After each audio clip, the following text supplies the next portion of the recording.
A group of wealthy capitalists couldn't stand missing their golf games, so one night, they secretly hired workers in full protective suits to spray fertilizer across the course. But this wasn't ordinary fertilizer. It was a chemical laced with a deadly experimental virus. By morning, the poison had already seeped into the soil, and from there into the island's groundwater.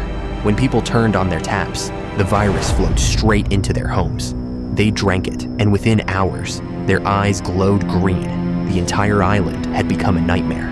Officer Johnson arrived after receiving what he thought was a routine noise complaint. When he rang the doorbell, he heard a strange growl behind him. Turning around, he saw an old woman charging straight at him with glowing eyes and twisted hands. He barely made it back to his car, realizing this was no ordinary situation.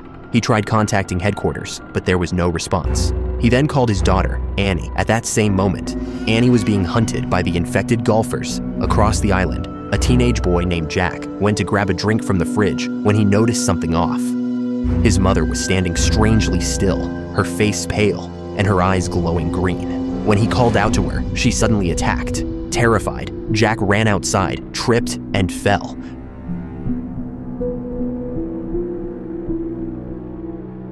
Just as a speeding car hit his mother, behind the wheel was Officer Johnson. "Stay back!" Johnson shouted. "Don't go near her!" Before he could explain, more infected appeared out of the shadows.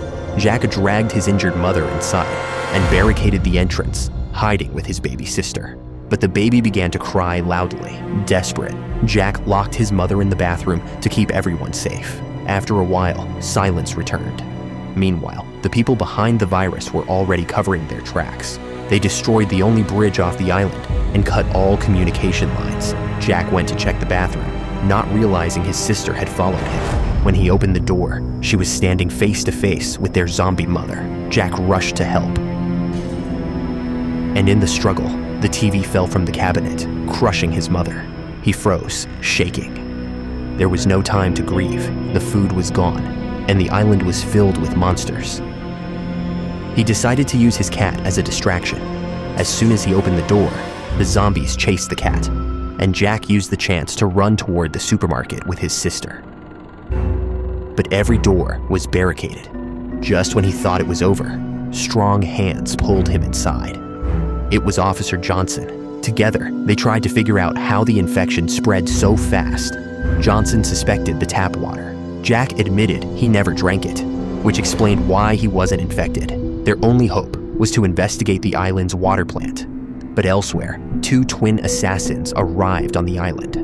They were sent by a secret organization to erase all evidence of what had happened. The virus wasn't an accident. It was a bioweapon, and the golf course owner, Pete, had helped distribute it. When the twins found Pete, they killed him and began releasing an antidote across the course to contain the outbreak. Meanwhile, Johnson and Jack reached the water plant, where they found Annie. But she was no longer herself. Her eyes were glowing, her movements unnatural. Johnson's heart broke. He dove into a contaminated pool to save her, accidentally swallowing the infected water. It was already too late.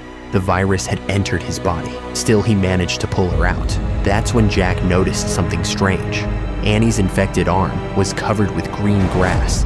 Johnson suddenly realized the truth. The virus hadn't started in the water. It came from the golf course lawn itself. They rushed back to the course. Inside the clubhouse, Johnson locked Annie in a room and went to search the building. He found several bombs planted inside, ready to destroy all evidence. As he worked to defuse them, he began to lose control. The infection was spreading through him fast.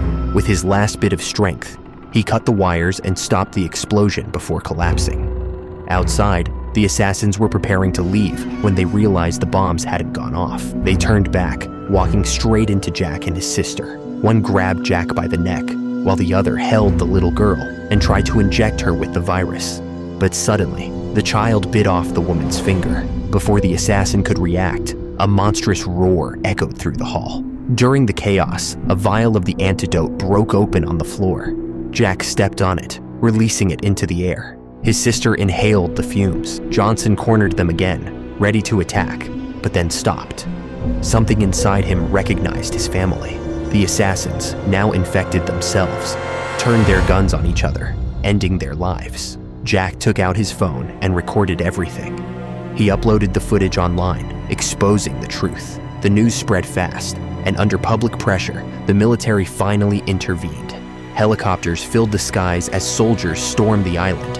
They wiped out every last infected and every survivor. Even Johnson, who had just regained his humanity, was not spared. In the end, only Jack, his sister, and their nanny managed to escape by boat. They were the last survivors of the island. As they sailed away, Jack threw his mother's severed arm into the sea, hoping to leave the nightmare behind.